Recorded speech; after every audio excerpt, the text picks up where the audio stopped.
introduce myself and my colleagues here this afternoon. My name is David Anderson, and to my right is Professor Marina Milner-Bolton, and to my left here is Professor Cynthia Nicol.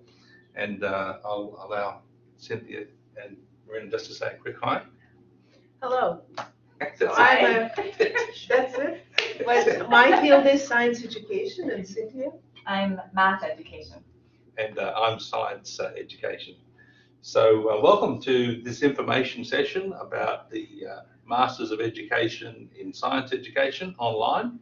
And as you see from the acronym there, it says SEC2, which means that we're promoting to you today the second intake of the program. We have one currently running, and we're going to be joined a little bit later on by some of the current students in the program to give you some of their shared perspectives about their experiences of being a master's student in science education in this online program, which you are interested in today.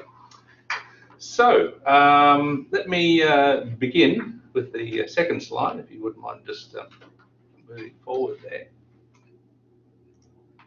Thanks so much. So we're, as I said, we're discussing the Masters in Education, Science Education. This is a 2-year and 1-term part-time program, especially designed for busy educational professionals rather, be you as a high school teacher or an elementary school teacher or a teacher in some other kind of setting. It's designed for those who are practicing educators. And with that in mind, we tailor the course and the curriculum with professionals as practicing professionals and people working in science education in particular. Thank you.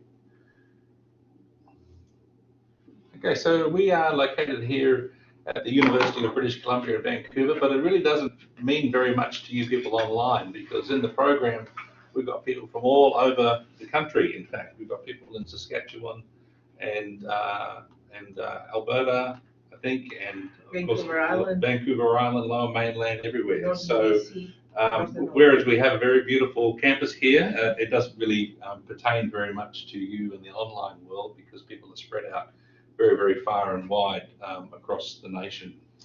And indeed internationally too. We have interest from people from very far away. Thank you so much. Okay, so today's information session, we're going to go through this agenda. Basically, I've got an introduction to make, and we're going to talk about the background of the program and allow my colleagues to give some input about the history of where we are today in terms of this online program. I'm going to talk to you about the program schedule, that is the rollout of courses in the online program. You're going to hear from some of the current students in the program, in particular Tanya and Monica are going to join us at about 4:35 today, just to share their perspectives, and you're very welcome to ask them questions as students who are currently experiencing what you're hoping to apply to. And then I'm going to hand over to Yvette Karuba from PDCE, Professional Development and Community Engagement, to talk to you about the admissions procedures. From our side, we are the academic part of the academic staff, and we deal with academic issues, and PDCE deals with issues around application and admission. And then we'll open it up for general Q&A. So just to begin with, let me talk to you a little bit about the parameters of the program. This program start date will be September 2020, that's September next year. It's 2 years and 1 term. It's completely online, that is, all the curriculum is delivered online. It's for currently practicing teachers and community educators and those seeking careers potentially in education. We have some very, very interesting students in the current program who work in a diversity of settings, not just schools, but other kinds of interesting settings. And it's open to all kinds of disciplines. So if your background is not purely science, but also math, technology, engineering, we're open to your application. And the application deadline is the 1st of March 2020. Excuse me, some of our students are also elementary teachers. As an Yes. elementary teacher, you might not Yes. consider yourself as a chemistry teacher or math teacher or science teacher, but still we are open to elementary teachers. It's eclectic, yes, indeed. And just a bit about the history of the program. So UBC and the Faculty of Education has a very long history in science education. We began offering master's degrees in science education more than 30 years ago. And of course, that was long before the internet really existed in any kind of popular way, and long before the advent of online programming. But we have been engaged as a faculty in science education and more broadly other kinds of related curriculum, math education, technology education for many, many, many years. But fairly recently, we in the Department of Curriculum and Pedagogy were really feeling like we really needed to service people beyond the local area here near the University of British Columbia around Vancouver, and make this accessible to people in rural areas. And also in this technological day and age, people's time and expectations for professional development is changing, and so there's a increasing demand for online programming, given people's busy professional and personal life schedules. And so we realized that we really needed to serve not just the Lower Mainland, but more broadly, people throughout British Columbia and beyond. Excuse me, but even the Lower Mainland teachers cannot arrive to our courses at 4:30 due to traffic, so it's far beyond the rural, yeah? Even Yes. local teachers Yes. in the Lower Mainland cannot get here on time. Yes. So for those of you who live in the Lower Mainland, you know the challenges around 4:30 p.m. of traveling around, and very difficult for people even in, well, you know, From Surrey to from get Surrey here. to get here at Yeah, 4:30. Burnaby. Yeah. UA's from Burnaby there, so you know the difficulty of getting here. So we realized that we needed to do this, and we also realized that there was a considerable lack of online graduate programs that relate to science education. So we saw this as a golden opportunity.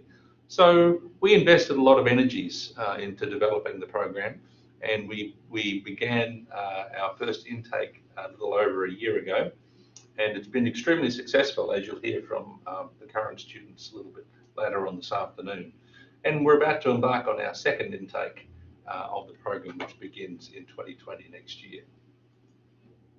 So just to put a little bit of context here about where this is all situated, in the Department of Curriculum and Pedagogy, there are 3 degree programs. There is a Master of Education in Science Education, Master of Education in Mathematics Education, and there's a Master of Education in Media Technology Studies Education. And these are separate degree programs. They're separate parchments that come out at the end of your program that you're awarded. But of course, they're interrelated, and we, of course, see this fitting under a collective umbrella of STEM education, which I'm sure you're all quite familiar with. And so this coming year, also in 2020, we will be launching the Master of Education in Mathematics Education purely online. So you'll have the opportunity to be able to, for you math educators or your colleagues out there in your school districts or wherever you're from that are math educators, you'll have the opportunity to do a Masters of Education in Mathematics Education 100% online, the same way that we are talking about the Master of Education in Science Education here today. Also, in the pipeline, it's to be advised, but we're going through the approval processes right now, is the Master of Education in Media Technology Education.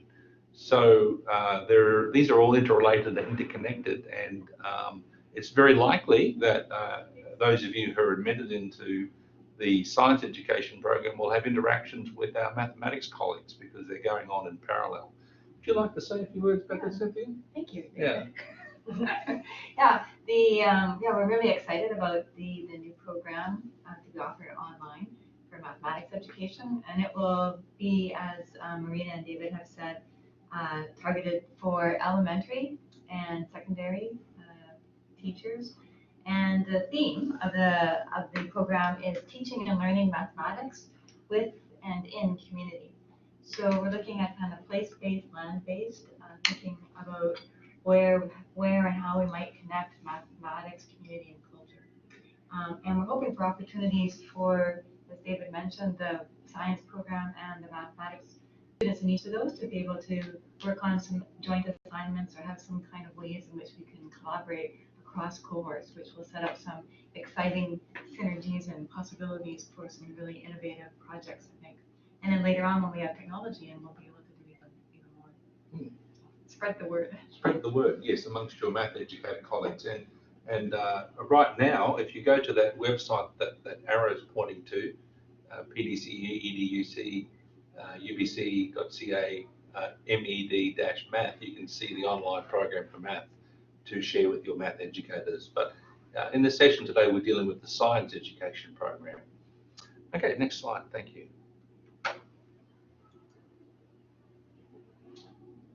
Okay, so maybe I'll pass this to my colleague Marina just to talk a bit about the program in terms of its target. So we have been thinking who might benefit from the program, and I have to say that all of us have been thinking of designing a program that will benefit specific audiences, not just the general program. And we thought, of course, about teachers, as we mentioned, but we also thought about post-secondary professionals, because when you're an instructor in a college, it's, again, you think about how to teach. However, we also started thinking about the industry. Some of the educators might work in different companies where they are in charge of the educational component, or about museums. Here is David's expertise. So when we are thinking about the new cohort, we're not only thinking about secondary math teachers or secondary science teachers, we're thinking about people who are educators engaged in math or science education in a broader sense. And I think it's very beneficial for all of you, because you interact with different people, you learn from each other versus having a very narrow program. So that's, maybe we can go to the next one, please.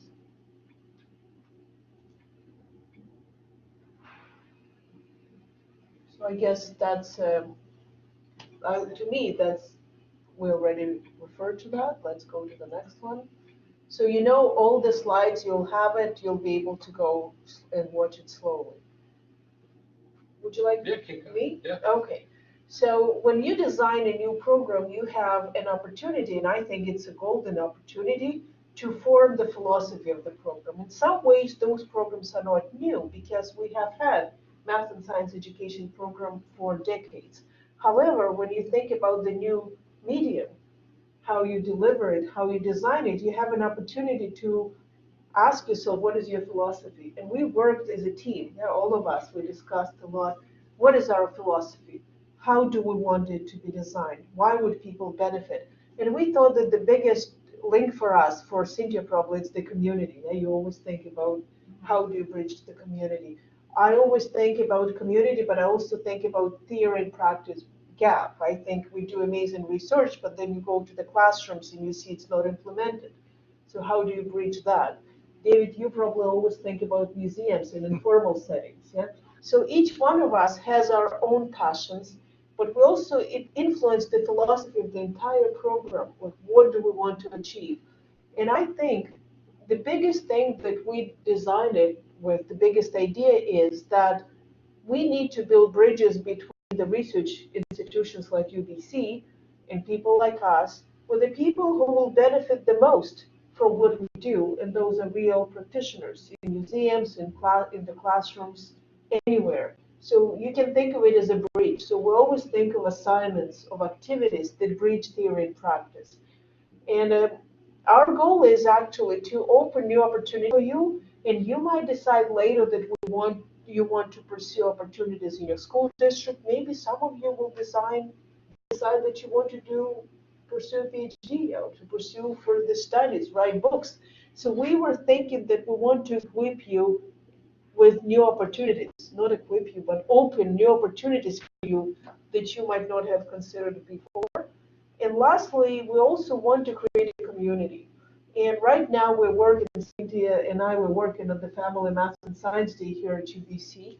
And our biggest is to create a community of STEM educators who learn with each other and from each other. And I think that's one of the parts of what we're trying to build here at UBC. Yeah, and certainly there's the community that you will develop internal to the program, because there's about 20 or so student colleagues that will be in the cohort, and once again, as you'll hear from our current students, that the sense of community is tremendously strong. And you might be surprised by that, given that it's online and you don't get to see your colleagues face to face and be able to pat them on the back. But you, you engage with them in very, very rich ways in this online environment. And it's tremendously collegial and it's tremendously supportive. So certainly not just at the faculty level, because we support you, but the intra and interpersonal collaborations that are going on are just very, very rich. So you support it in incredible ways in terms of community development. On a serious note, and I've been teaching online for a while, and Cindy and David, you have been teaching online for a while. I feel that an online cohort, for some reason, the community is much stronger than face-to-face, because face-to-face people are in a rush. Yeah, they're commuting, they're running home, they don't have extra time. With an online community, I find that people are much more connected. And I also found that this time around, quite a few of our students decided to meet each other face to face. So people found that, oh, we both live on Vancouver Island. Let's meet each other. Or even in Saskatchewan, two people lived in Saskatchewan, and they thought, oh, we've got to get together. So they did. Yeah.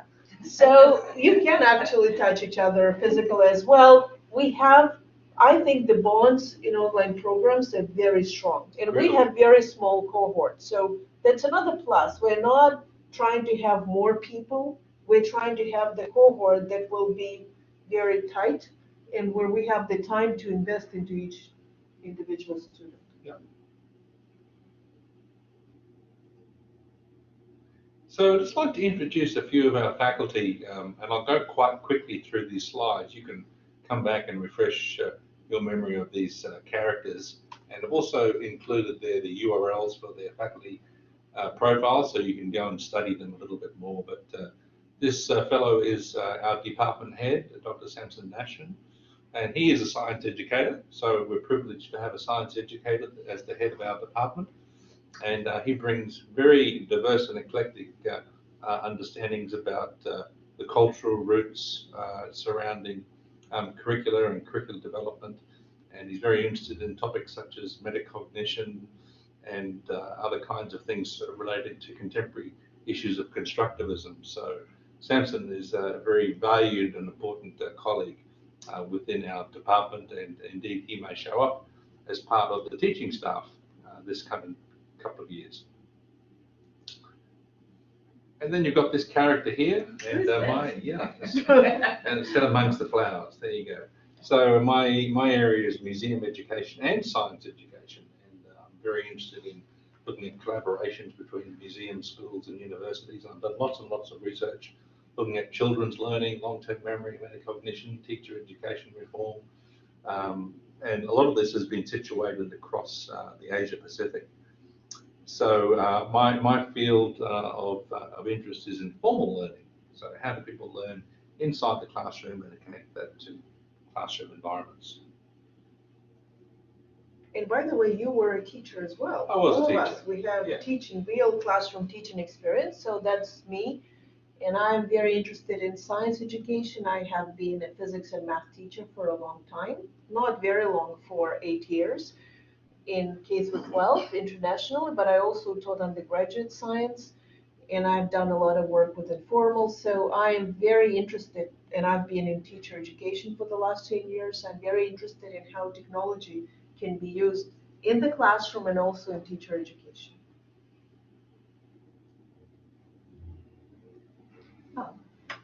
This is me, and my area is math education, and I taught for a number of years on Haida Gwaii, so I still have projects that work with people in the Pacific Northwest. And my areas of research are Indigenous education, math education, culturally responsive education, and ways of kind of reimagining and reconceptualizing how mathematics and culture and community come together to kind of think about teaching math outside the container of the classroom. And here's some other of our colleagues here. Professor Tan. Michelle is from Singapore originally, and she's got, once again, a very eclectic and interesting set of background interests around outdoor education, neuroscience, collaborative teacher inquiry, and teacher education. Michelle has been teaching one of the courses in this cohort, that is curriculum theory and issues, which is very interesting, and everybody loves it. So you'll be privileged to be taught by Michelle. And also we have Dr. Sandra Scott.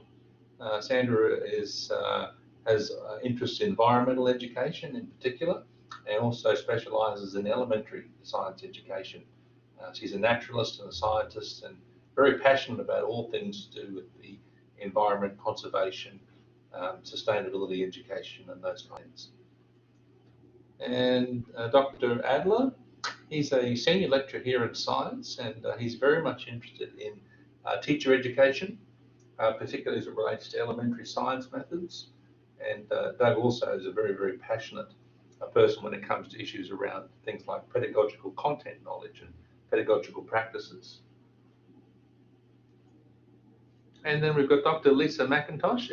Lisa is a very interesting lady. She is the Director of Learning at the H.R. Macmillan Space Centre here in Vancouver. And she has been working with us also in the area of informal learning because of her role at the planetarium. And she will be taking you for one of those courses around learning in non-formal environments. So a little bit about the course schedule and just how that rolls out and what that looks like. The schedule that I'm going to show you today is the one that's currently being implemented and rolling out sequentially, and it does have the possibility of some tweaks along the way over the course of the 2 years and 1 term, but as it currently stands, this is what the program is going to look like. It's a 30 credit point program, and it comprises of 10 3 credit point courses. So we move lockstep together as a cohort through these courses one by one, and we generally do one course per term, and that's because we're all busy professionals and we've got lots of stuff going on in our lives. And generally speaking, if you do 2 courses simultaneously and you're trying to work full time, that's generally too much to do.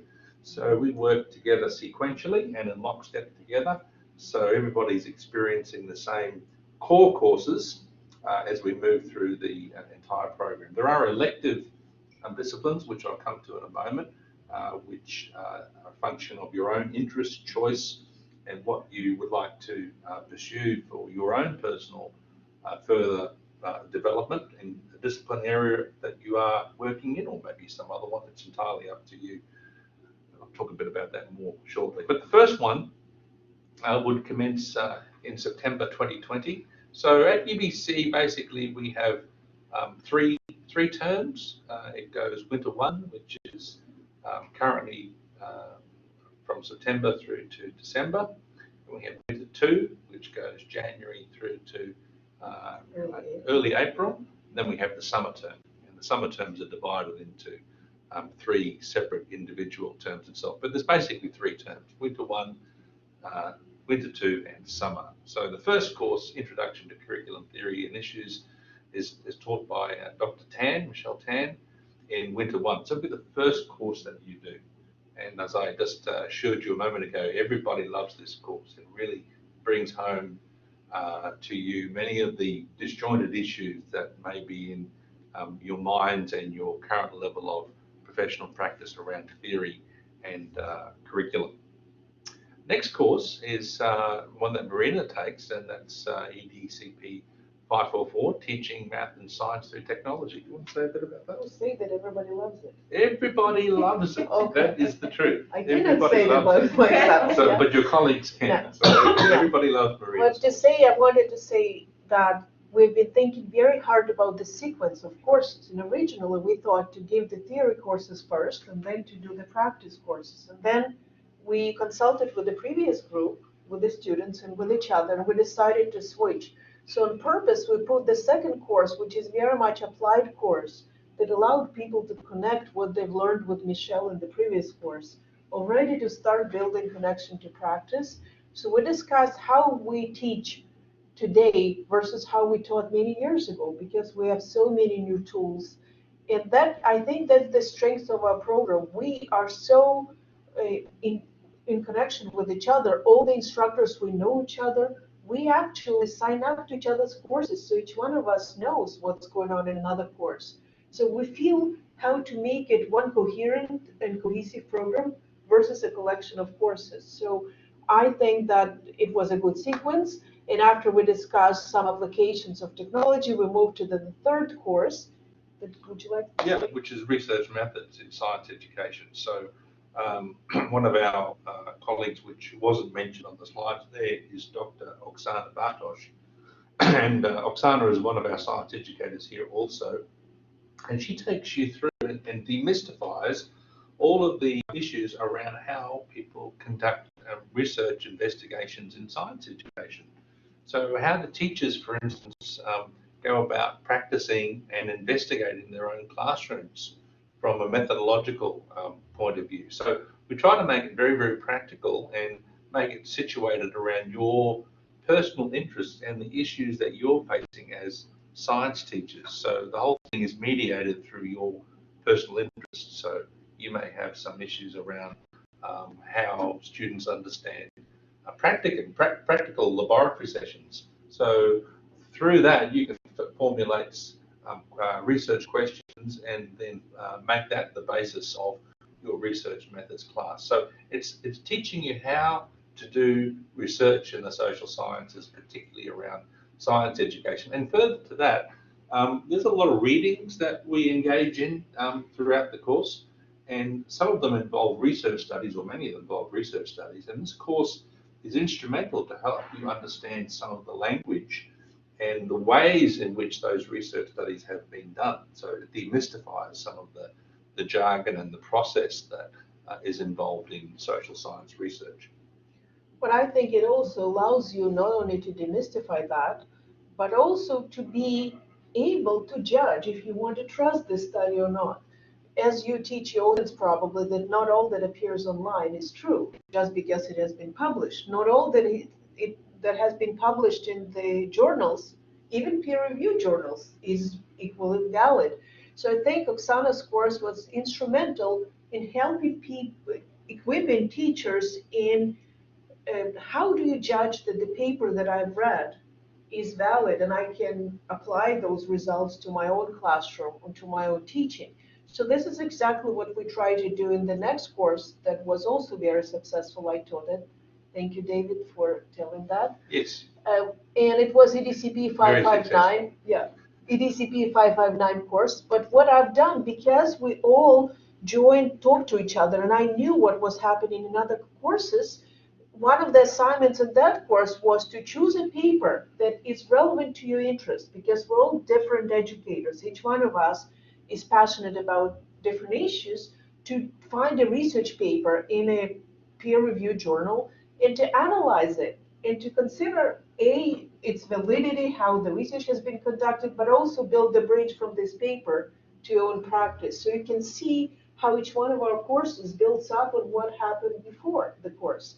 And it is fantastic because we are a tightly knit group of educators who designed this cohort. So we know what's going on and how we build on each other's work. Yes. Next slide. Thanks, Eva. And maybe you say a few words about the electives. Oh, yeah, the electives. That's right. Yeah. So as I said a moment ago, there is the opportunity to take electives, and it can be any topic that you really want to focus on that relates to your professional development. So some people take courses related to, for example, practicum issues in science, or there's lots and lots of different ones that you can take at UBC, and indeed we have reciprocal arrangements with other universities across Canada. So if you're in another location where there's a university nearby, you can physically go to that university if you wish and do a face-to-face course as an elective. Or these days there are an increasing number of online courses right across Canada at different universities, which you can also take as part of credit for your degree program here. So you can take them at UBC, you can take them at other universities, you can take them face-to-face, you can take them online. So some people who live in remote areas like 100 Mile House or other kinds of places, it's not very easy to get to a university at all, but there are still many, many other courses that are available online. And we have a developing bank of database of electives that our colleagues in the current cohort have been taking. To that, maybe there's a course that you can see that you think, oh, that's great, at Athabasca University they're doing this, I'd like to take that, and or you can investigate other options. So there is an approval process for electives that basically requires you to select a course that's at the 400 level or higher. Okay, you can. It's right. Thank you. It can be 300. So you can do courses at the 300 or 400 level, okay, for your program, but you can't credit more than 6 credits at the 300 or 400. So because it's a master's level program, we're looking at courses which are dominantly at the 500 level, but you can, in fact, for your electives, consider courses which are at the 300 and 400 level up to a total of 6 credits. And I also wanted to mention very quickly that, could you please, I just wanted to say something about the summer courses. We have at UBC Summer Institute. Some people decided to come for a Summer Institute, which is a very intensive, a week-long, for example, course that you can take. So you come to UBC and you take it and it counts as a course. That's one option. Maybe other places also offer institutes, which is a possibility. We also had people who took courses not necessarily in science education, but we felt there was a relation. For example, if you're interested in psychology, yeah, you're trying to understand how people learn from the psychological perspective, or you're interested in some other issues. So every time you have this in mind that I'm interested in this topic, you just email us and say, I'm considering such and such a course. What do you think? And David and I will take the syllabus, we'll think about it, and we'll decide if it matches. Most of the time, I think it always Mostly, yeah. has been approved, Yeah, so mostly, far. Yeah. I don't think I've knocked anybody back. I do not remember. I don't think I have. No. Yeah, because you have to make a little argument to say that this is good. Good for your program. Anyway, let me move on quickly to the following year. So now we're in year 2 of the program, and the winter one, which is September 2021, you'll be doing science learning in informal settings, and that will be done with Dr. McIntosh. And once again, we're looking at issues beyond the classroom here. So how do you learn in, for example, science museum settings? How do you learn in environmental settings? How do you learn at the river and the forest? And how does this connect back to the classroom? And so into the community. Into the community. Yeah. So pushing down the 4 walls of the classroom and saying, learning is not contained here, learning is going on everywhere. And so Lisa is very, very good at this particular topic, and you'll really enjoy that course. Theory and research in in environmental settings. So this is Sandra and also Oksana's topic, and of course, environmental sciences have become very, very much of a hot topic these days.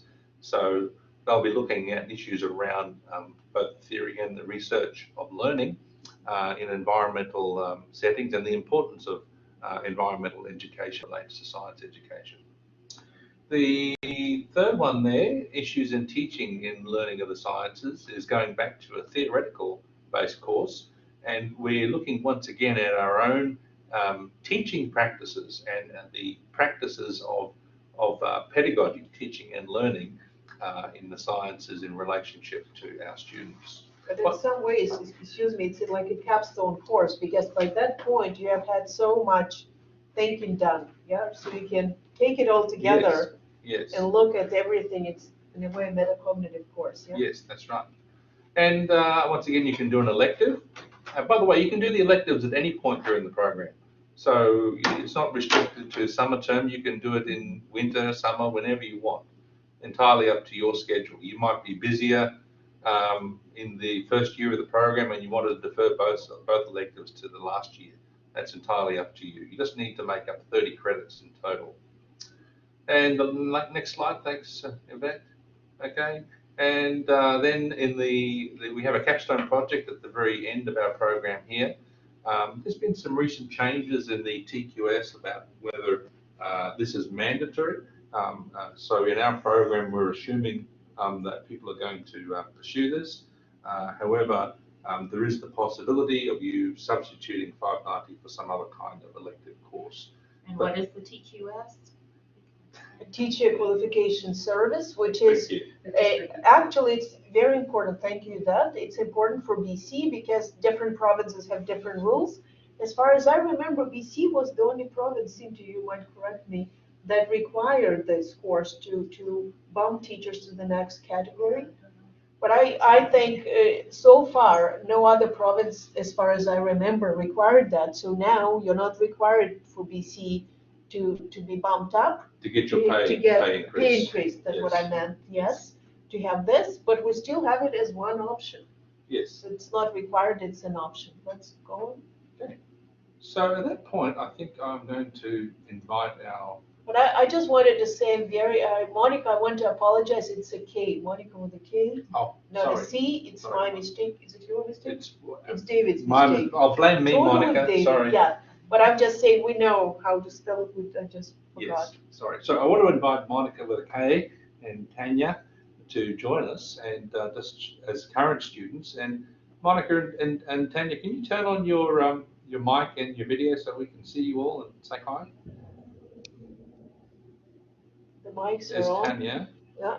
Can you hear us? Hi, Tanya? can you hear me? Yeah, we can hear you, and we can hear you too. Monica, we Good, hear both of you. That's good. So thank you so much for joining us. And can you share just for a few minutes each? I don't mind who goes first, about your current experiences in the program. I take it that you're both, well, I know that you're practicing teachers. Maybe first of all, just start out by sharing where you teach and what you teach, and then your experiences of the program for our colleagues who are seriously considering applying for the program. Yeah, can you guys see me? We can't. Oh, there you now are. we- Oh, hi, Monica. And I'm Tanya, can you see me? Tanya, no, Can't Monica see you. can. Can't see Okay, you. hold I on. can see Monica, but not Tanya. Can you see me now? Yes. Yes. Hi. Okay, good. Monica, do you want to go first? Sure. Can you see me? Yes. Yes, okay. So my name is Monica. I teach elementary school, and as David and Marina said, Tanya and I are both in the program. We're about halfway done, and it's been a great experience so far. It's been a lot of work. That's not anything to say like it's too much work or it's not enough work, but it's a manageable amount. Every course that we've taken so far has sort of connected to each other. They aren't random courses where we're looking at completely different things. They have elements that all connect and intertwine, and we can use. I know we've used stuff from past courses and other courses, and we build on our knowledge as we've gone through. It is online, which is handy in the sense that we're not struggling to get to campus every week or worrying about getting to class or missing class or having to physically be there. So the way it usually works is there's a discussion component to every course and then assignments. And the discussion, you have about a week to participate, and it's very interactive. There's a ton of chatter that goes on within the course, and we've gotten to know each other just through the writing that we read from everyone every week. And yeah, I've had a great time exploring areas of my own personal interest in my practice through the courses because most of the papers you can take a personal take on them. So, yeah, Tanya, do you want to take it? Sure. Yeah, I have a lot of what you have down too. And then I can add a little bit to kind of give examples.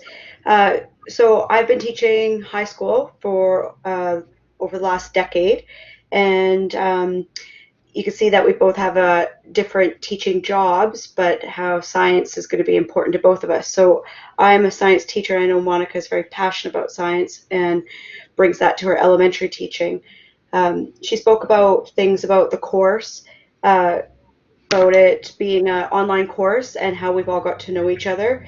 and we have got to know each other as we have projects we work on together. We've actually, some of us have all met each other, or we've done conference calls like this. So there is that camaraderie that builds up. You do learn from each other and grow in your professionalism. Lots of the growth in our professionalism for me has been learning about how people think and how our students come to us with a background that may be different than ours, and what does that mean about how they view what our teaching is all about.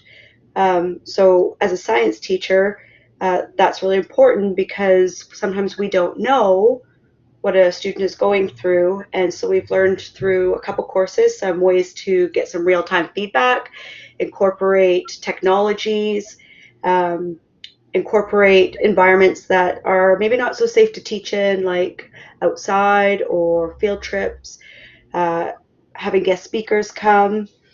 So those are some of the ways that we're looking at how we can enrich science teaching, and then how we can also learn about what our students are learning and help them come to the right understanding in our courses. For me, it's been a great experience so far. Like they said, and Monica said, we're about halfway through, and right now we're learning about the museum experience, and that just doesn't mean museums. That we also are learning about ways we can teach in informal settings like parks, or how people just are learning all the time. So for me, this has been a great enrichment for my professional development, as well as very relevant to my content in teaching. So I recommend doing it. Like Monica said, you're online, so you're not driving to get anywhere. You can do it from a coffee shop, your house, a holiday, and it's accessible. And also our professors are very accessible. They respond readily and try to make sure that we are understanding or getting through any of our learning challenges as we go through it. So hopefully that explains my experience well. Yeah, so thank you very much for listening. Thank you so much. Tanya, I have a quick question. So for example, we have Jeff in our cohort, and Jeff visited your farm, is it correct? Both Monica and Jeff visited a project that I do, because I did a summer session. So with the elective credits that you guys were talking about a second ago, they both chose an elective credit that was a week sessional. I think that's the way to describe it. Monica? Agriculture in the classroom. So Jeff and I both took that. We got to meet, and then we got to meet Tanya at her farm. That's Which is amazing. which is an extension of my classroom and my colleagues' classroom. So in the program, we've all had interesting ways of meeting. I know some of the teachers in the program, their student teachers are in the program with them, or some of the teachers in the program actually went through their teaching program with some of our professors, or worked with some of our professors. So it's been a neat dynamic in that way. I just know that the discussion of Tanya's farm, they were so, Jeff and Monica, they were so excited. And if I'm not mistaken, Laura and Monica, you met as well with Jeff, correct? On one Uh, of those farms? yes, Am I we right? met for a project. Yeah. For a project. So a lot of people do meet physically, not just virtually. Mm-hmm. Yeah. Thanks, Tanya. Tanya and Monica, can you just chime in there and just talk just a sentence or two about how it's, well, both of you can add to it, how it's benefited you professionally? How are you changing because of being involved in the program?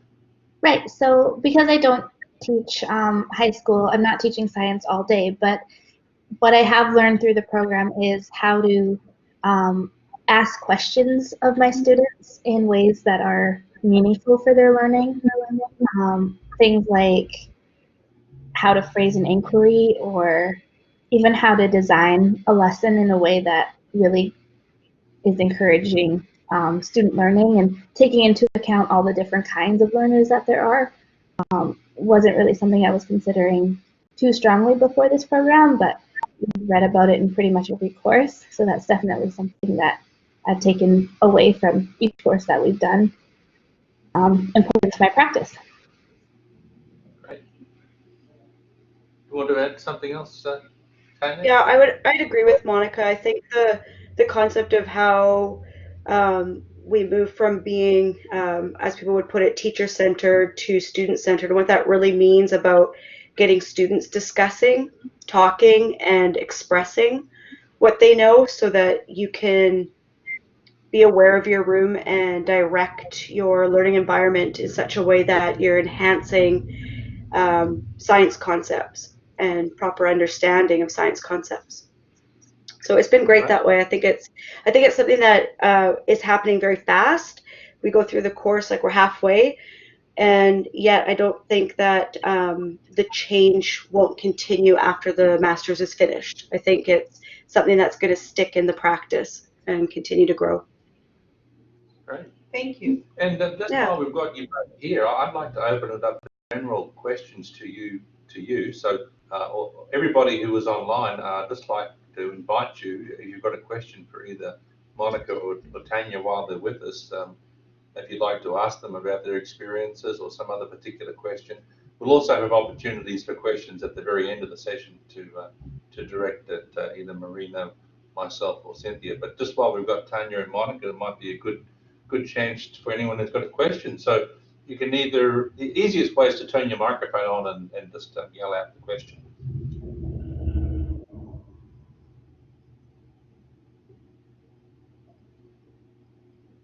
Don't be shy.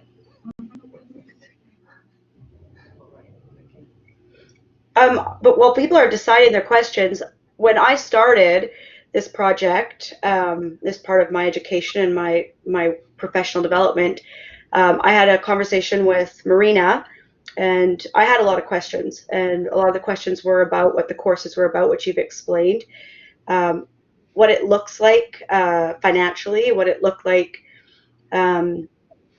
if something ever happened where I, needed a bereavement or something to not complete. And one of the things that I learned a lot about was that this course situation and the program really fit for me.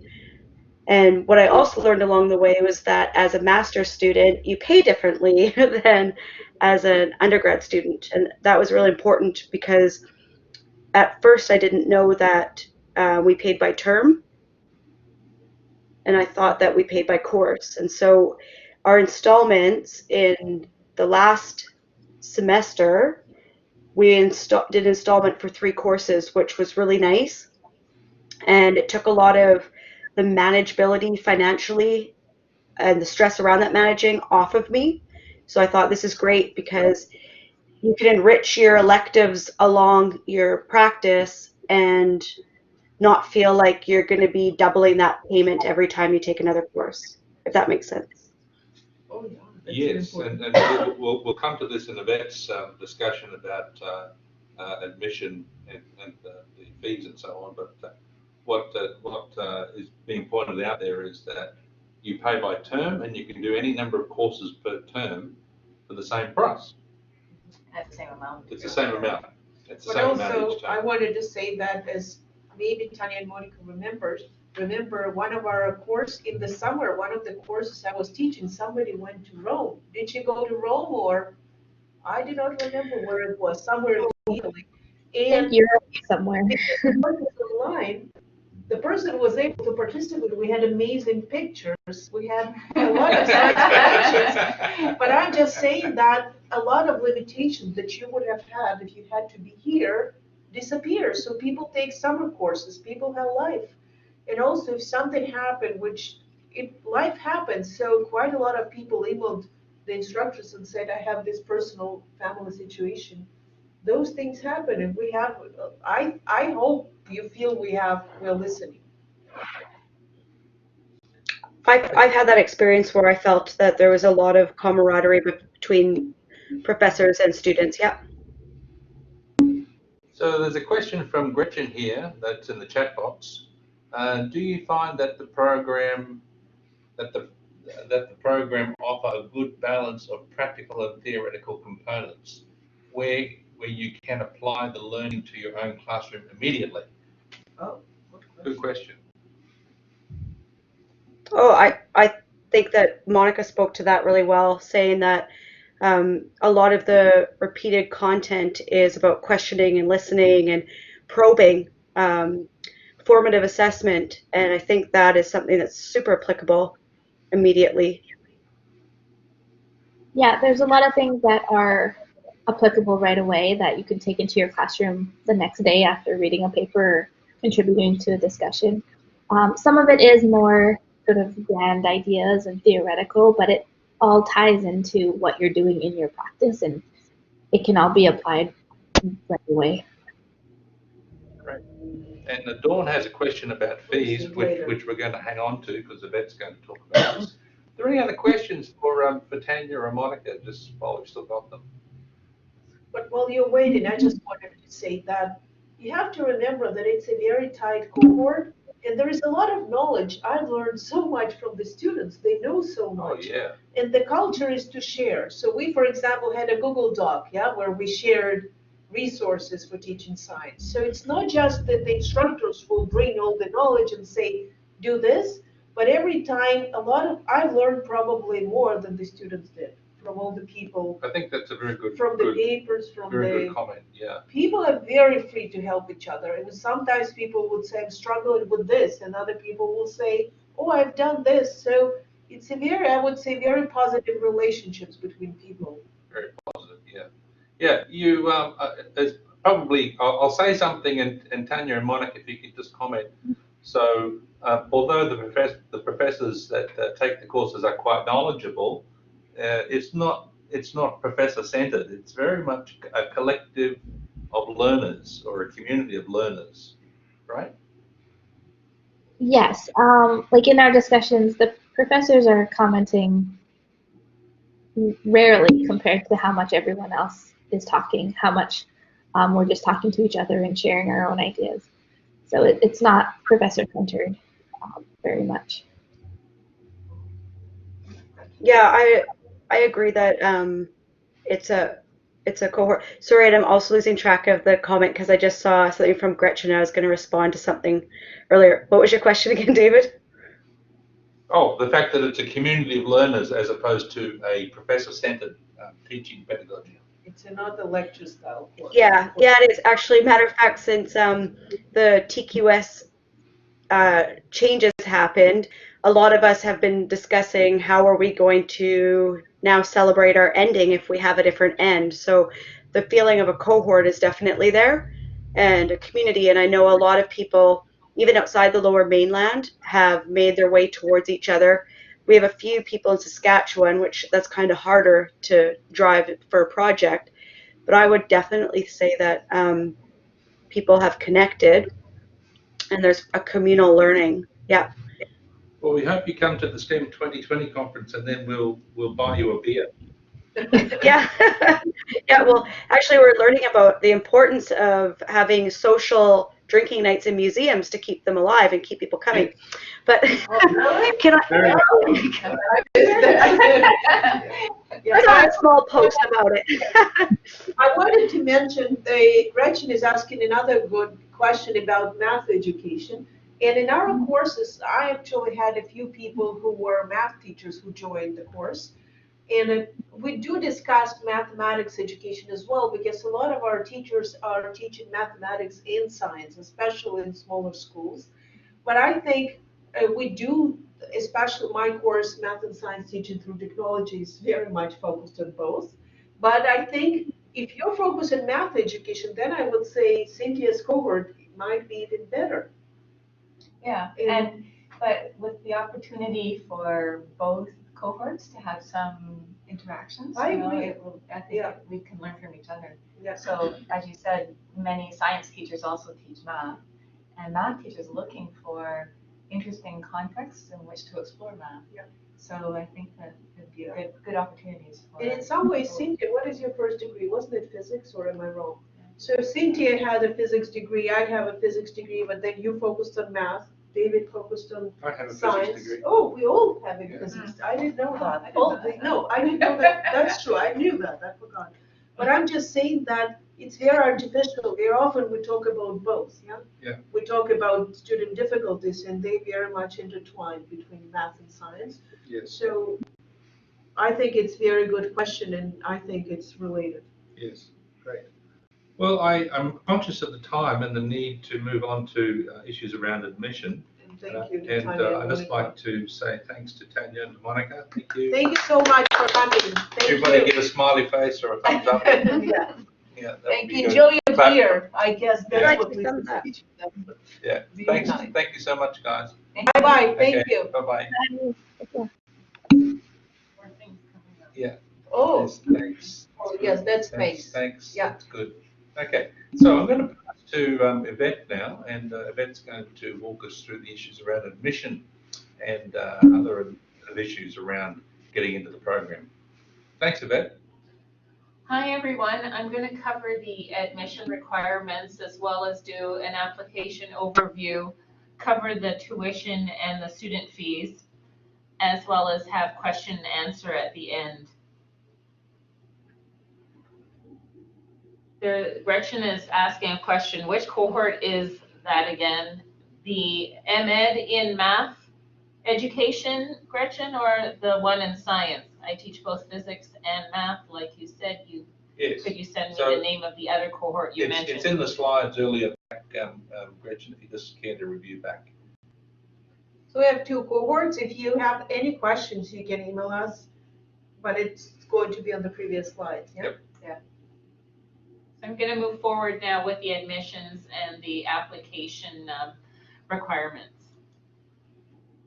So what we're looking for is a completed 4-year undergraduate degree in education and or science. And we're looking for a GPA of B+, which is 76% at UBC on all of your senior level courses, which are 300 level and above. Or if you have a B or in the B- range, 68% to 75% at UBC, with a 4-year undergraduate degree plus a B.Ed, then you meet the GPA requirement. For those lower, with a lower GPA, what the admissions committee can do if they feel you're a good candidate for the program is write what is called a special case rationale on your behalf to the Faculty of Graduate and Postdoctoral Studies.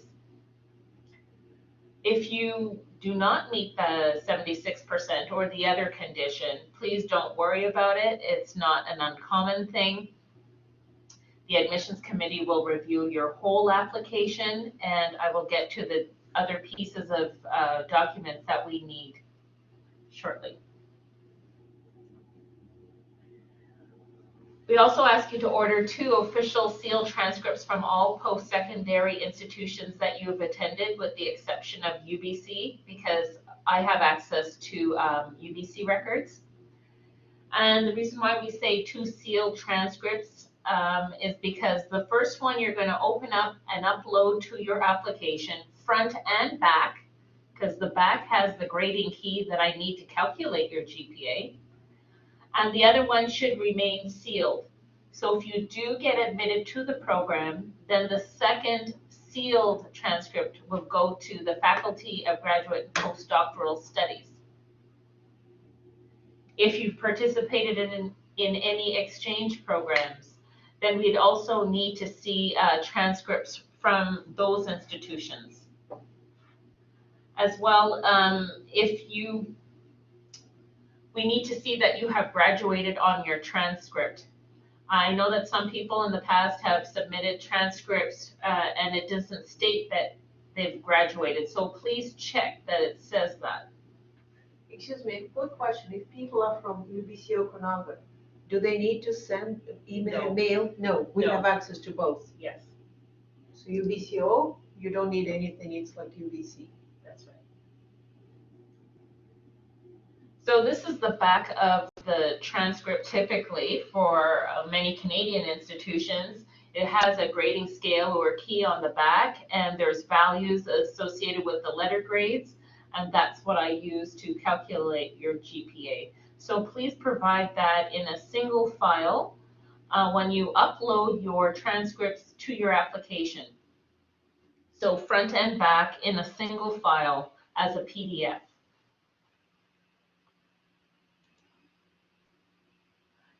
We're also looking for a 2-page or 600-word statement of intent outlining your reasons for enrolling in this program and what is it that you hope to achieve upon completing the program. Does anyone have anything to say about what you're looking for the statement of intent?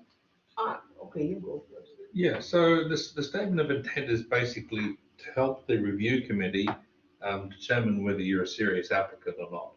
So at UBC, you might imagine we get a lot of applications, and some people are just sending applications out to anywhere to try and to come here. And those kinds of applications are very easy to spot.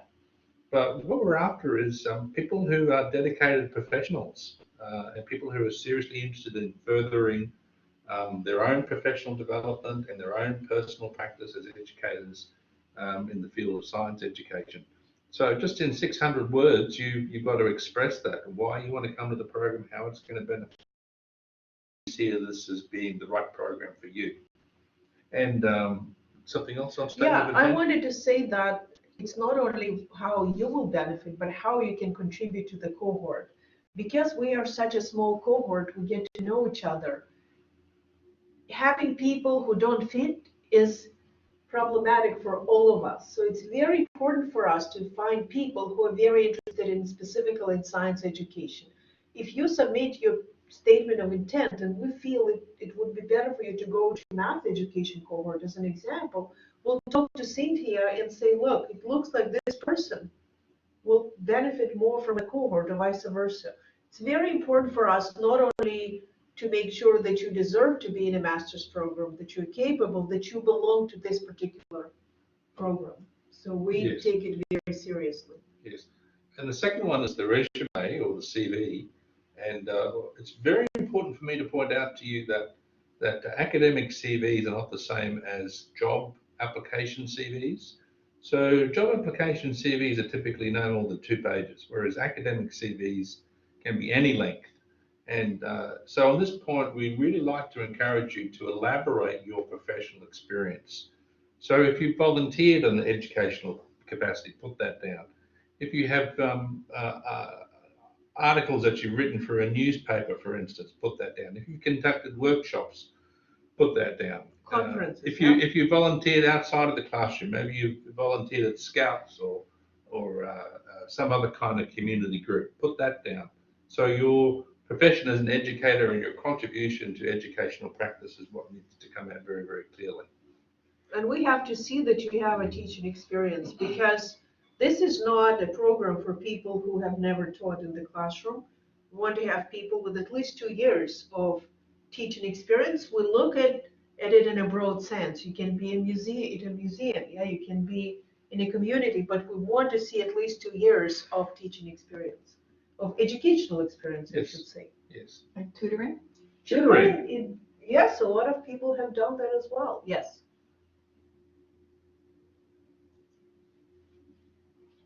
We're also looking for 3 references, 1 academic and 2 professional references. And your professional references should be from people who have supervised you. Do you want to speak to that before I go on?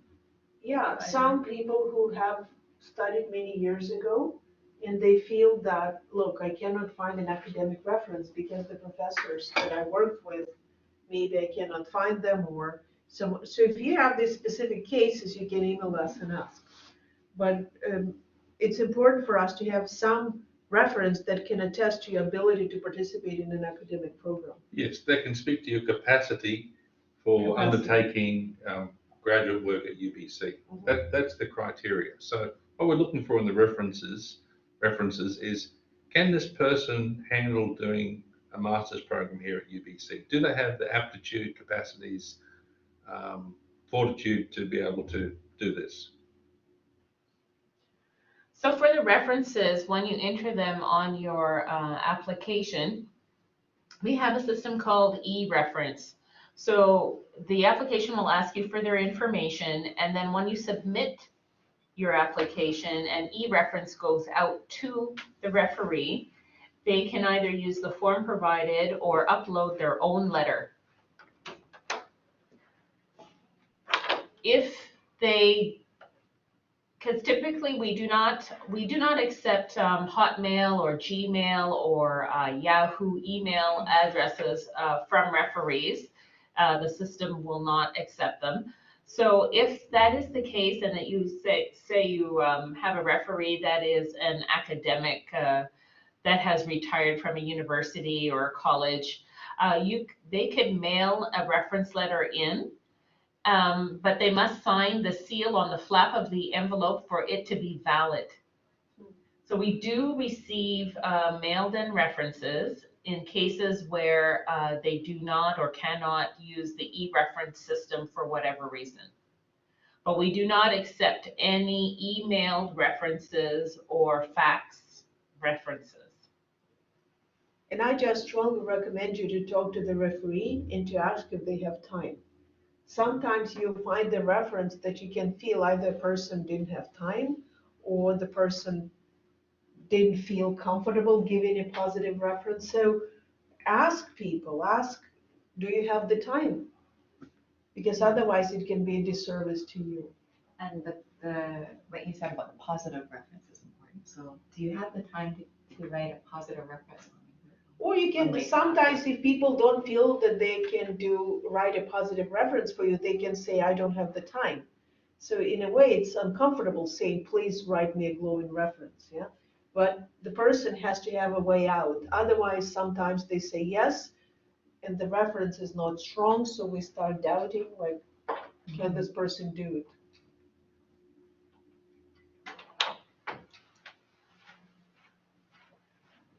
So for applicants from a university outside of Canada in which English is not the primary language of instruction, they must provide results of an English language proficiency examination as part of their application. Tests must be taken within the last 24 months at the time of submission of your application. So if this applies to you, you can contact me and I could send you the link to UBC's English language requirement and send you what the minimum scores need to be.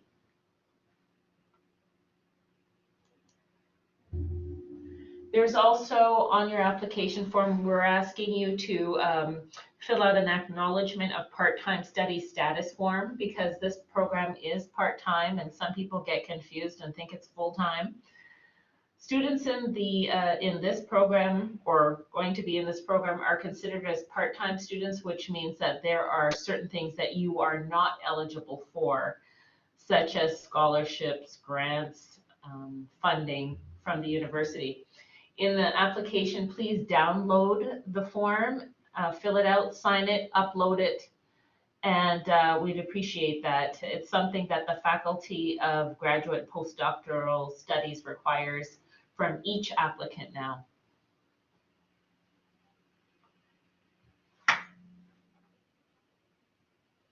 So here's the link to applying to the program. I believe it's also on the program website.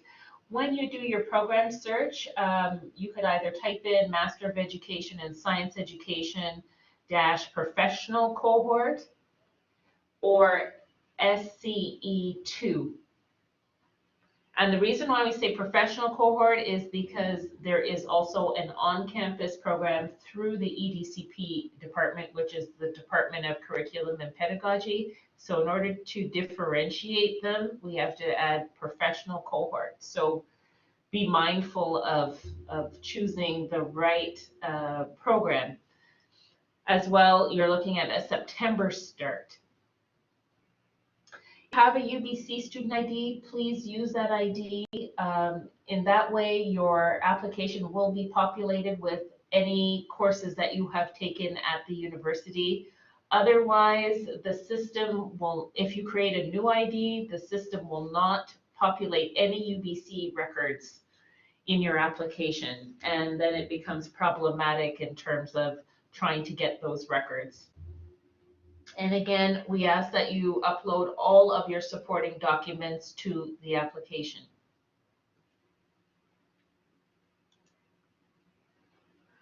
So the online application is available. The deadline is March 1st, 2020. The application fee is $106 if you're a domestic applicant and $168.25 Canadian for international applicants, which are non-permanent resident or non-Canadian citizen.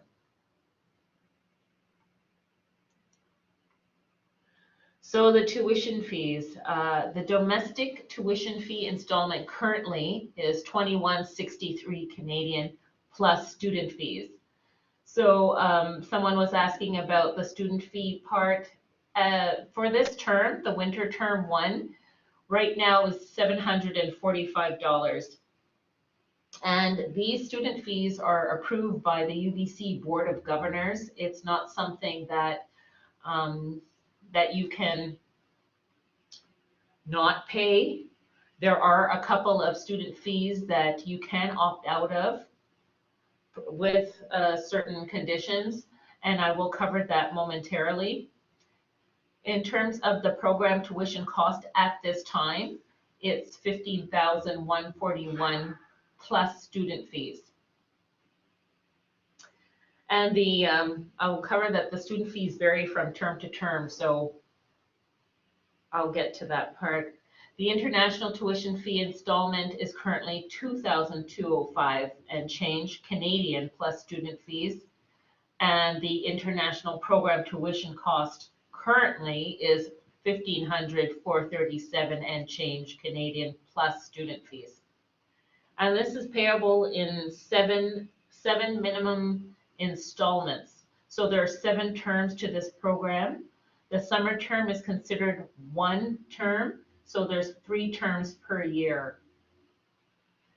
Typically, the university increases the fees every year around May.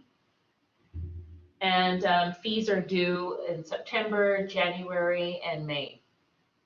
So David had mentioned previously that you're paying a whole program fee and not paying a per credit fee, so that you can take more electives than what's outlined in the program if you wish, and your tuition installment will cover that.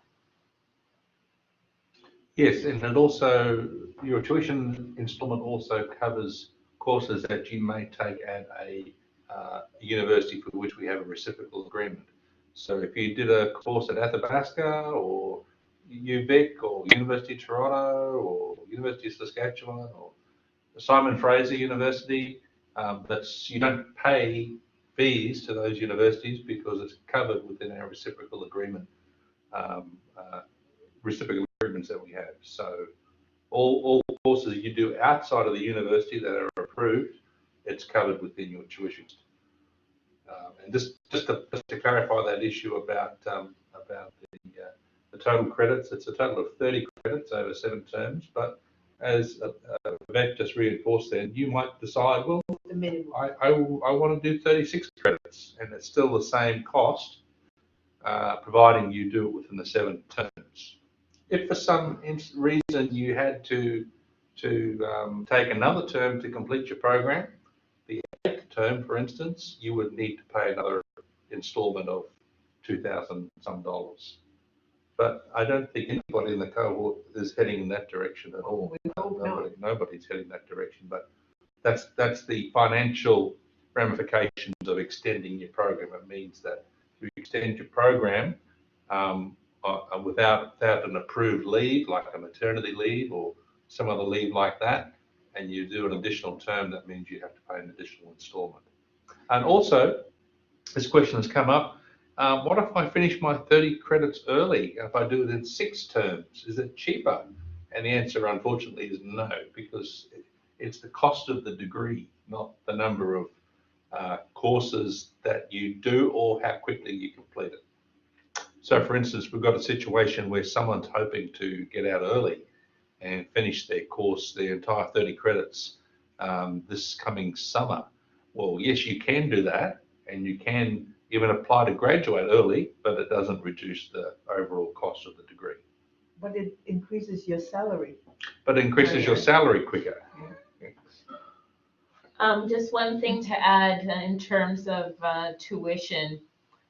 If you do not complete within the 7 terms, then your fees change from whatever installment is in the program, in a cohort program, and it goes to continuing fees, which is less than the tuition fee installment that you'd be paying while you're in the program for the 7 terms. So it is a bit less than Approximately how much less? I don't know at this time, but it is less. A little bit less, okay. Yeah, because That's you good. do have 5 years to complete, but cohorts tend to have a certain span to complete your program, and in this case, it's 7 terms. So again, student fees vary from term to term, and the winter term ones to be more expensive in terms of student fees, and then a bit less in winter term 2, and even lesser in the summer term. So that's something to be aware of. Now, one of the fees that you can opt out of is the health and dental fee, and that's currently $256.92. If you can prove that you have coverage, then you can do a permanent opt-out or even a yearly opt-out. And that's something that you can do to save some money on your student fees. The other one is the Compass card or UPass, that is transit fee that is assigned to people who live in the greater Vancouver area who take transit here. And the current cost is $164 per term. And that's again part of your student fees. So if you live in the Vancouver Lower Mainland, then you would get a pass and it would give you 3-zone access on public transit, and it's not a bad deal. So you can move around the city at a cheaper rate. But for those of you who live away from the greater Vancouver area where our TransLink does not reach, then you can apply for exemption from this UPass card. But you would have to do it each term, and so that's another savings of $164. So those are 2 areas where you could save some money.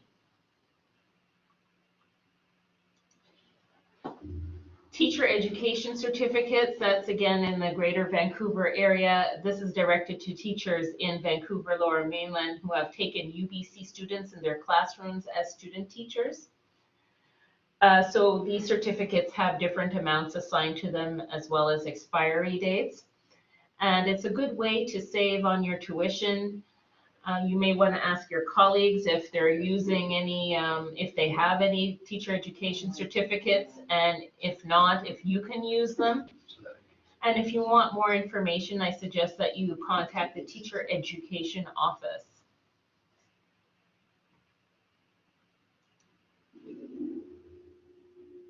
Does anyone have any questions at this point? So please feel free to turn your microphone on and just yell it out. It's probably the easiest way. If you're someone speaking and you want to type in the chat box, you can do that. Hi, we're wondering if you guys can hear me. Yes. Hi, thanks for the presentation. I just had a really quick question. For your admission, is it a regular admissions or a roll-in admissions? It's not a role. It's not a rolling admission. Okay. And that You'll have until March 1st, 2020 to apply. Okay. And there's only the one start, September 2020. All right, perfect. Thank you. So the next one will be September 2022. So our cohort is a 2-year and a term cohort. So if you miss this September, then, and you want our cohort, you have to wait for 2 more years. Okay. And I don't know if this is a good question, but is there a preference for teachers that are working mainland? Because I graduated from UBC education myself, but currently I'm teaching abroad, specifically in China. Do you think that'll affect the application, or if? Not in any way. Okay. No, a lot of my former students who currently teach in China are applying. Oh, Not perfect. at all. And Oh, the that's- plus is we don't teach synchronously, so the time difference is not an issue. I see. Okay. Do you want to speak to that, either of you, about how it's offered? Just a little In bit? terms of synchronous, Yeah. So at least my courses, we have asynchronous presentations, but then if you work in a group, then you bunch up with the people considering the time differences. So for example, people who are, we had this term, we only had people in Saskatchewan, correct, in BC and Alberta. yeah. So BC and Alberta is 1 hour, Saskatchewan and another hour difference. So they usually look at their schedules and see what works. So we don't have any negative, any bias against people who are not in. Yeah, so Here, not at all. Yeah, the model is you've got a professional work week and life, and then most people who are good time managers allocate their time to whatever slots that they dedicate. I mean, it's as our current students mentioned, there's work. You got to work. There's lots of work to do, but it's not unmanageable. So you've got to manage your time in terms of doing this. But how you do that across the work week, it's up to you because it's asynchronous. Very occasionally, I can think of maybe twice or three times this last 12 months, we've had a synchronous session for some announcement or something like that. And we say, everybody come to the Collaborate, which you're in right now, by the way. So that this platform is used within the teaching environment. Come and we're going to have a discussion about something that's important. But we also save it. So what happens, even if you're in the Lower Mainland, it might happen that you're not available exactly during this time. Yes. So it's always saved. Yeah, that's right. That's right. I mean, not saved, but recorded and uploaded. Yes. So by the way, we have been thinking about people abroad, so we were discussing the time, yeah? Yes. The first thing we thought, if we do it 4 p.m. here in Vancouver, how will it affect our colleagues all over Canada and in China and other places? Yes. So it But was, synchronous is quite rare, Tim. So it's on the occasion. It's definitely not the rule. The rule is asynchronous. Perfect. All right. Thank you.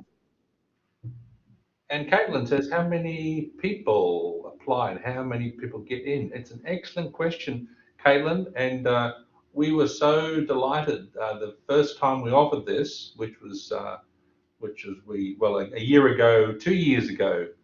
At this time, we started recruiting for the first cohort, and we thought to ourselves, well, don't know how it's going to go. You know, the first time you offer a program, you can never be sure how many people actually are interested. And so we gave it a shot and did these info sessions, and then we had 45 applications for an unknown program. And out of those 45 applications, there were 20 offers, or 20 admissions. There's a question from Ambika. Will taking on more courses per term add to the total number of credits at the end of the program? of course. Yes, it would. It would. Yes. Also, But the is fee is this the same. online But the fee is program the same. comparable to the regular program? Oh, that's important. The fee is the same. So you can take as many courses as you can do. Also, is this online program comparable to the regular program in terms of assessment or credentials by an external Exactly the agency? same. Exactly the same. Yeah. The courses are the same. Yeah. They're Yeah. They're just- the same the- on the books. That's right. So Now, but to be honest, because we discuss it in our department, if you're considering to do an PhD, if that's what you want, then you have to consider to do a serious capstone project, S590. And if you can publish it and we have mentors who will work with you, that will give you an opportunity, a strong opportunity Yes. to apply for a PhD. yes, but Ambika, the parchment at the end of the day, that's your degree that you get when you walk across the stage, is identical to a face-to-face program, and the curriculum is essentially the same. It's just It doesn't say anything different. It doesn't say no, online. it No, doesn't say So online. it's not distinguished in it. No, it's a degree. It's a master's degree from UBC, and there's no differentiation that this university is, whether it's online or face-to-face, on your academic credentials or your transcript for that matter. So your academic transcript doesn't say this was online and this was face-to-face. But when we consider who to admit to a PhD, because it's also very competitive, we do consider, has the person published? Has the person done any independent work? So if you're gearing towards that, consider what do you do beyond just the courses. So the next course is about transfer. You Yes, of David, course, know. course transfer, it's a very interesting question. So the general rules about course credit transfer to a degree program is number one, the credits that you're seeking to transfer cannot have previously applied to another credential. That's number one. Number two, they've got to be at the right level. So 300 to 400 level is the minimum level that it would need to be. It needs to be approved by the cohort directors, which is Marina and I. Okay, so we would look at it and say, yes, this is acceptable as an elective, and then it would need to be approved by the Faculty of Graduate Studies. Actually, there's a smaller step in there, and it would need to be approved by the chair of the GAC, which is Graduate Advisory Committee, but then the Faculty of Graduate Studies. So there's a few steps in there. It's not impossible, and indeed, if it meets all the criteria, it would be accepted. Just one other point on that. These credits that you seek to transfer in cannot be more than 5 years old. So there's an expiry date on those transfer credits. So if you completed the courses more than 5 years ago, the Faculty of Graduate Studies deems them to be ineligible for transfer. Does that make sense, Dawn? Maybe just give me a smiley face or something. Caitlin is typing. Great. Good. You can also ask a question if you Yeah, wish. ask like Tim, just open the microphone. It's more fun. Go for it, Tim.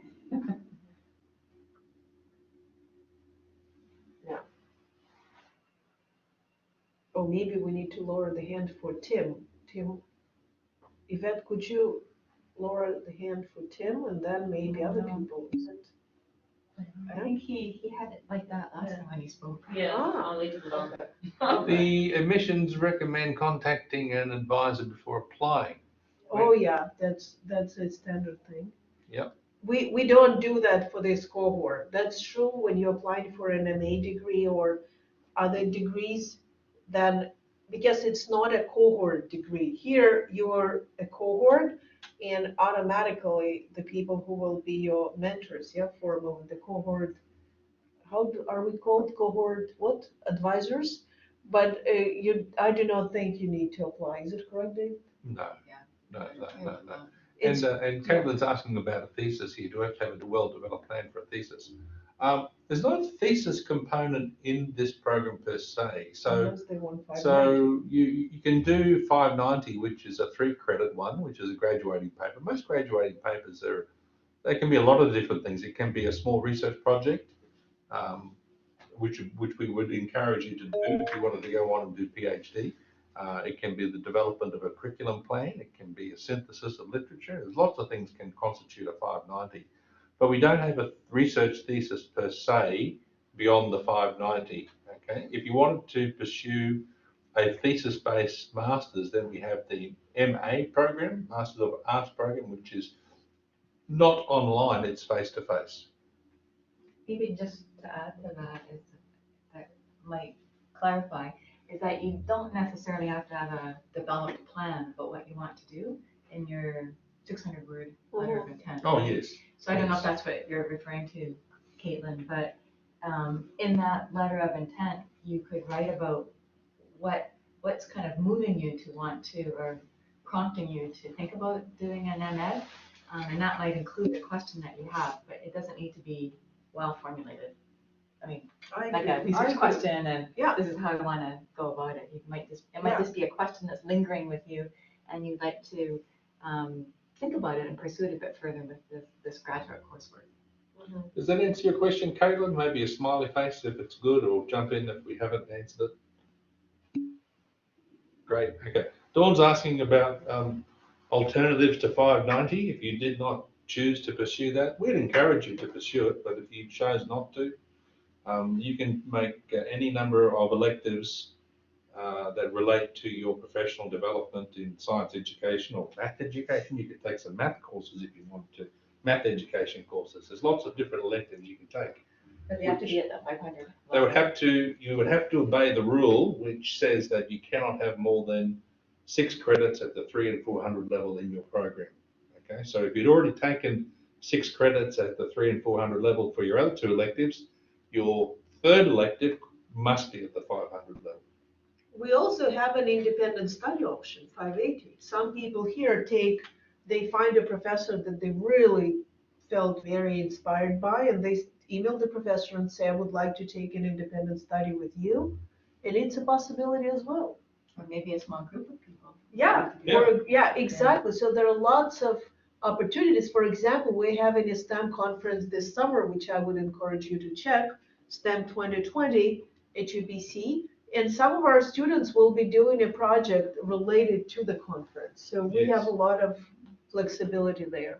I might just say about the 590, the capstone project, most students who pursue that route, that's not for everybody, but for most who do, it opens up a lot of possibilities for them in terms of professional stance and ability to be able to present at a conference, to become a leader in their school district around a particular topic. And it's opened up a lot of doors for students in terms of leadership and professional development. So it's something to think about. You know, it's a way to bring everything you've learned together across all the courses. Great. Kim, it's a very good question, and we are. Do you want to state the question? Oh, Kim was asking a question. I teach math and science. Is it possible to take classes from other online math cohorts for electives? Yes, we have been doing it this time. We are, because we know each other, we talk to each other. Of course, if we have this opportunity that the course is offered when you can take it and it's relevant, absolutely, why not? Let me just ask, is that okay? Yeah, it is. I don't know It's okay. if that's what she's Yeah. asking for. We will have two cohorts, a science cohort and a math cohort, and certainly we can share that. But maybe Kim is also asking about other online programs for But we also educators had, elsewhere. I'll which would just be give you okay an as well. example. We have face-to-face students who hear that there is an online cohort and they say, I really wish I could take this class. And they come to you and say, may sign up to your class even though it's an online course. And we have Yes. done it. Well, So- and I can easily see situation because we have both a math and a science cohort running in parallel. You might look at what those math people are doing and thinking, I've got to do that as an elective. Isn't that would be good? Yeah.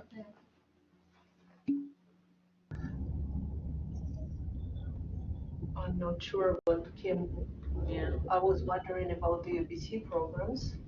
You mean the online math programs, Kim? Online By math? the way, UBC has other online programs that are not our programs. Other departments offer online programs, so you might find something online that is not us. I just noticed you had a connection problem there, Kim. Do you mind if I ask another question really quickly? No problem.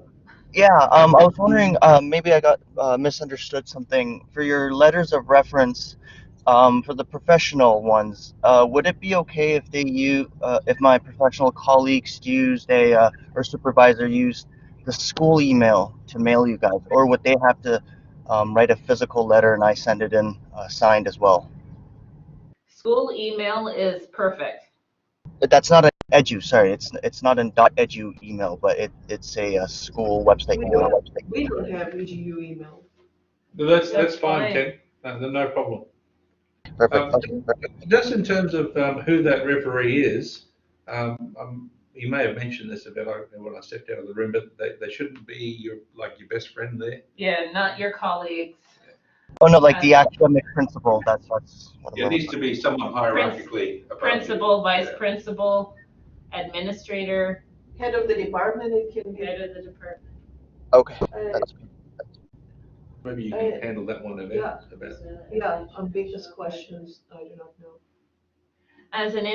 There's a question, as an international graduate, do I need to have my transcript sent in, or is an evaluation by an external agency such as West better, since I doubt if the university I studied at mentions GPAs at all? No, we want you to upload your transcript to your application. And if there's a grading key on the back, please upload that as well. I'm the evaluator for the transcripts. If I need more information or degree certificates or whatnot, I will request it from you. but everything should be uploaded to the application. Good. Does that answer your question?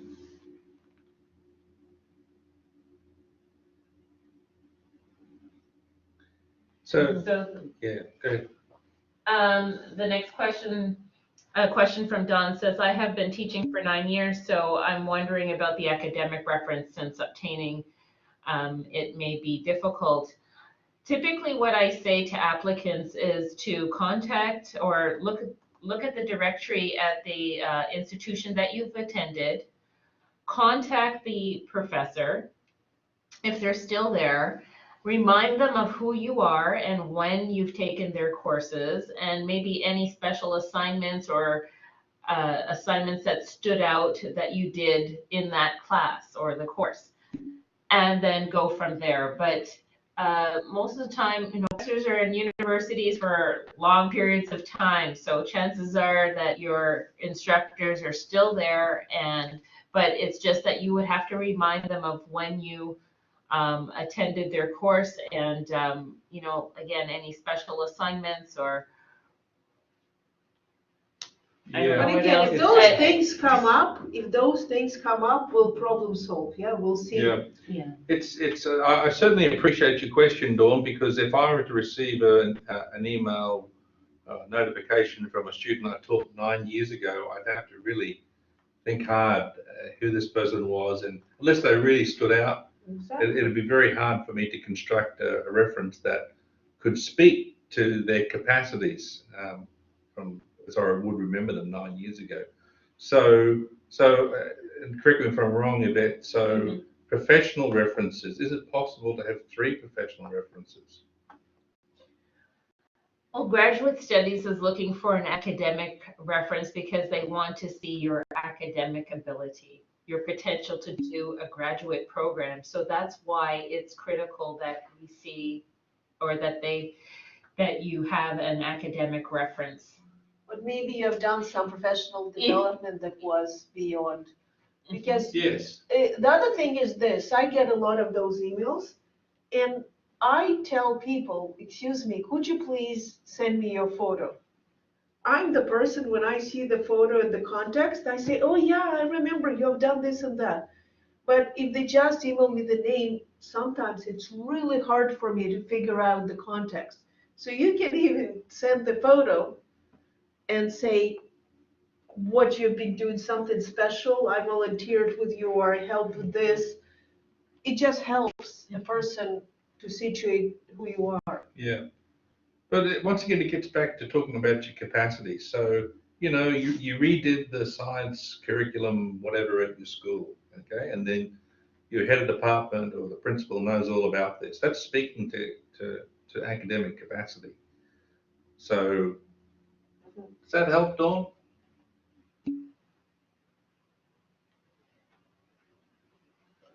Oh, that's a good question, if we have to upload all the documents at once. No, No? you can re-enter your application at any time. Say you've completed your statement of intent, but you're not ready to upload your resume, then you just save it, and then you re-enter your application with the same password and username, and upload the rest. But the issue of receiving the references, you as this applicant, you don't receive the references and upload them, right? No. No. Applicants typically use the e-reference system, or their referees use the e-reference system, and they can upload their own letter if they wish, and instructions are provided, or they could use the form that is provided. If not, then they can mail in the reference letter to us, and my address is in the application. But as long as they sign the seal on the flap of the envelope, because that's what's considered as valid by graduate studies. And just to the point about progressively building your application, all of you can actually start building your application tonight if you wanted to. Yeah. So opening up the application and commencing it doesn't mean that you pay the fees. That's right.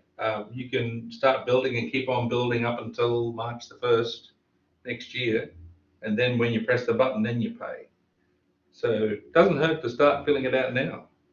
And I also wanted to emphasize what Tanya said, that sometimes a little bit of information can save you lots of time. So if you feel that you're stuck and you're not sure, we will benefit if we tell you, no, that's not a program for you. So if you feel you have a question that might change how you consider what you think about this program, I'm fine, email me or email David Or and pick up ask. the phone, even Or better. pick up the phone, exactly. Tanya phoned me, and a lot of issues we figured out, I remember, 2 years ago. And she felt much more confident, because sometimes a few minutes on the phone can save you lots of time. Yep. Any other final questions, given that it's 20 to the hour Pacific time here? Yeah, we hope you share it with your colleagues at school, because we also know that people who took it together, it saves so much time. Instead of being alone, if you have a colleague who decided to do it together with you, that's just a huge plus for you.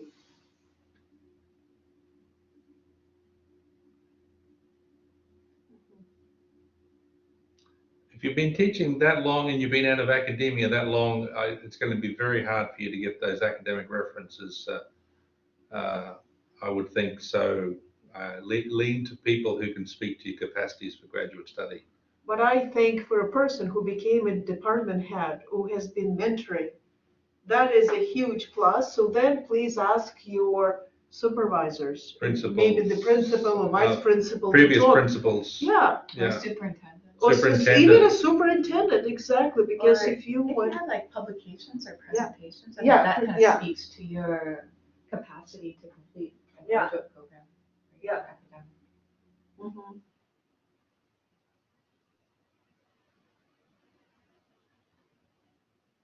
Any final questions? Just open I up your think mic and Carissa is typing Yeah. still. you've got a question you want to jump in. Yeah, but I would, yeah. And maybe if you have math colleagues, you can spread the word about Yeah. the math cohort, the theme of teaching and learning within community. But I think if we had in one school a math colleague and a science colleague Yeah. taking a program, that would be amazing. really I cool. think That would be great. such a So great synergy, yeah. That's a good reason to tell your math colleagues about this. I feel those friendships go far beyond the program. And it will, and then if you want to change something in your school, it's so much easier when you have a partner, not to do it alone. Oh, curriculum development, etc. So I think, yes. Of course. Absolutely. That would Yeah. be a great thing to add. Absolutely. Yes. Yep. So those are the things that show that you have been thinking, yeah.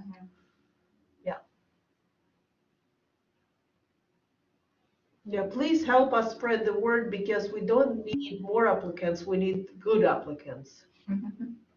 It's not just the numbers who's applying.